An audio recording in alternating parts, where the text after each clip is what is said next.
La leçon 6.06 sur les volumes des solides pour les élèves qui étaient absents. Donc, nous avons vu dans les vidéos, dans le cours, une récapitulation des volumes de prismes. Maintenant, si on regarde la vidéo suivante, on va plutôt parler de pyramides. Regardez bien.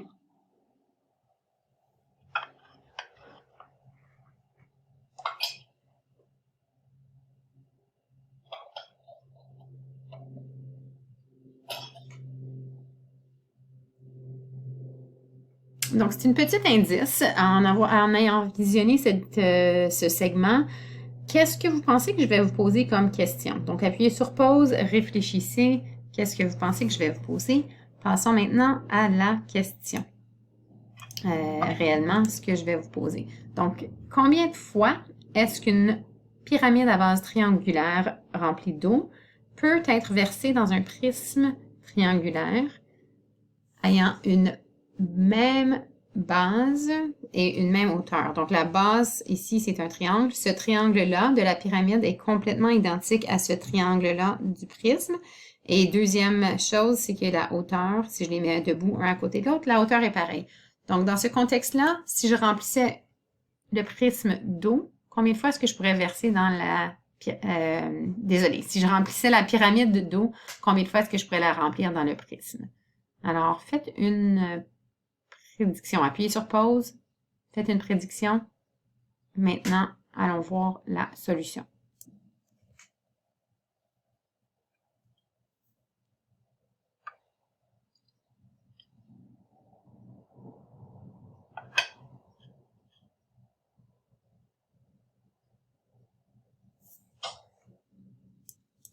En fait, ce n'était qu'un indice, mais la solution complète...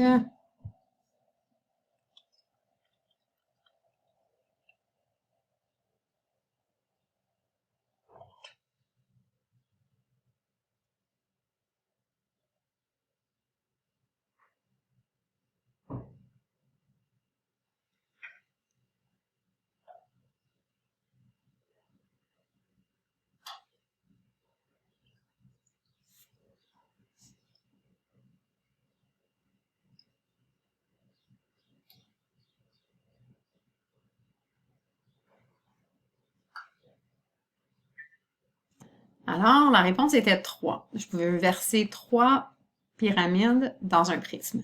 Si on prend un cône et un cylindre, donc encore la même contrainte, cône à la même base, donc le cercle du cône est identique au cercle du cylindre et les hauteurs sont pareilles. Donc si on versait, on remplissait le cône d'eau et on versait l'eau dans le cylindre, combien de fois est-ce qu'on pourrait le remplir? Donc, appuie sur pause, fais-toi une hypothèse. Maintenant, allons voir la réponse.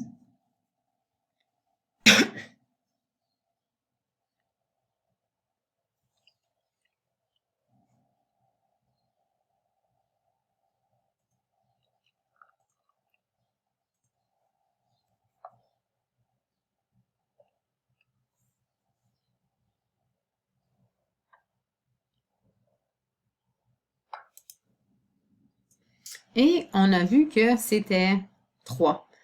Alors, comme conclusion, si on parle de volume de solide, donc la capacité ou le montant d'un certain liquide, par exemple, donc ça pourrait être en millilitres, en litres, ou des fois le volume, on va exprimer en unités cubes, donc centimètres cubes, mètres cubes, par exemple. Un volume, en fait, c'est tout simplement pour le volume de prisme, comme on savait déjà, c'est l'aire de la base fois la hauteur. Et quand je dis prisme, en fait, on inclut donc prisme ou cylindre. Et c'est la même chose pour... c'est presque la même chose pour le volume d'une pyramide, ce qui est nouveau pour cette année. Donc, le volume d'une pyramide, en fait, c'est le volume du prisme, mais on divise par 3. Donc, il y a 3 pyramides dans un prisme correspondant. Donc, pour trouver le volume d'une pyramide, on n'a qu'à trouver le volume d'un prisme et diviser par 3. Je vous invite à appuyer sur pause dans la vidéo pour essayer vous-même de réfléchir à ce qu'on vient de voir, puis essayer de trouver une formule pour ce cône, pour le volume de ce cône. Donc, qu'est-ce qui serait la formule du volume de ce cône avec les variables qui sont données ici à l'écran? Appuyez sur pause. Maintenant, allons voir si vous avez eu la bonne réponse. Donc, si on regarde ici, on part toujours, quand on parle soit d'un cône ou d'une pyramide, on commence toujours par le concept que le volume est égal à l'aire de la base fois la hauteur divisé par 3. Ça, c'est toujours mon point de départ. Ici, la base, c'est quoi? C'est un cercle. Et puis, l'aire d'un cercle, c'est pierre carrée. Donc, pierre carrée fois h divisé par 3 serait la formule du volume du cône. Bravo, c'est ce que tu as eu. Peut-être que tu aurais aussi écrit un tiers fois pi fois r carré, ça marche, c'est la même chose. Passons à un deuxième exemple. Essayez de trouver ici la formule pour cette pyramide à base triangulaire. Appuyez sur pause et essayez-le.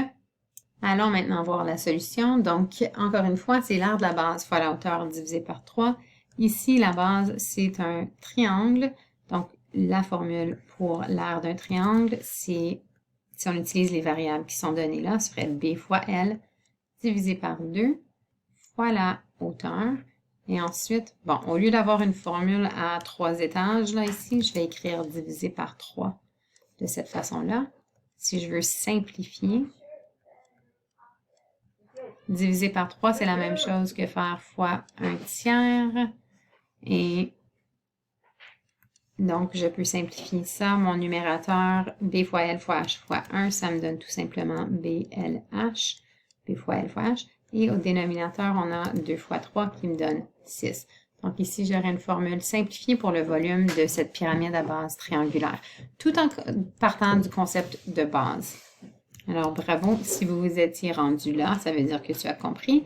Mais n'oubliez pas, c'est toujours bien de simplifier au maximum une formule. Maintenant, comme prochain exemple, trouvez la formule pour le volume de cette pyramide. Appuyez sur pause, essayez-le. Encore une fois, on part du même point de départ. Donc, le volume de n'importe quelle pyramide, ça va être égal à l'aire de la base fois la hauteur divisé par 3. Donc, ici, c'est une pyramide à base carrée. Et puis, selon les variables qui sont données là, notre carré a une base de b. Donc, b au carré fois h divisé par 3. Alors, bravo si c'est ce que tu avais eu. Passons maintenant au dernier concept de la journée. Donc, pour la formule du volume d'une sphère, alors si on recherche ça sur n'importe quelle feuille de formule, on verrait que c'est 4 tiers pierre cube. OK?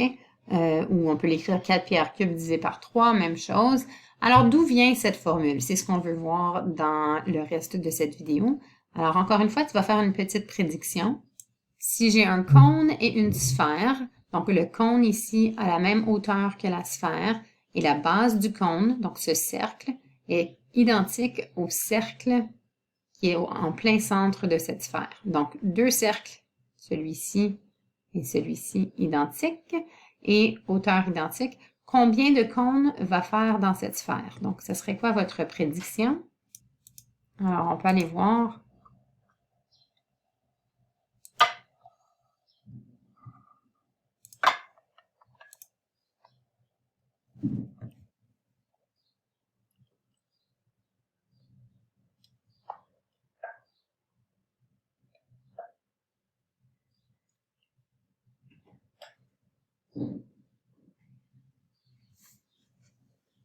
Alors, une fois,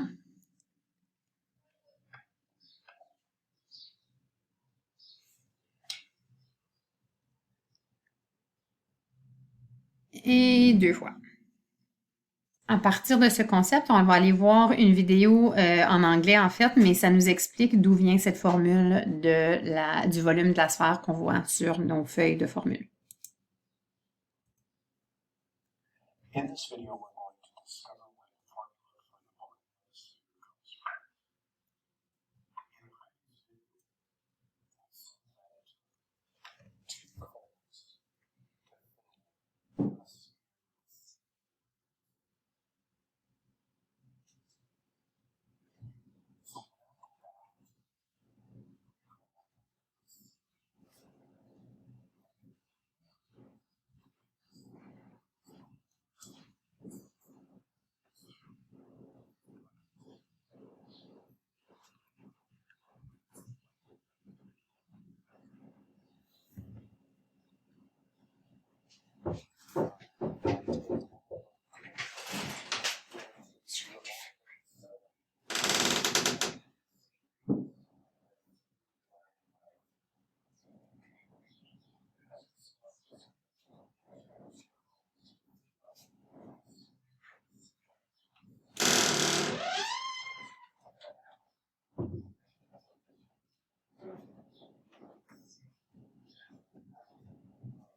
Et voilà une explication d'où vient cette formule pour le volume de la sphère. Donc, ceci conclut la leçon d'aujourd'hui.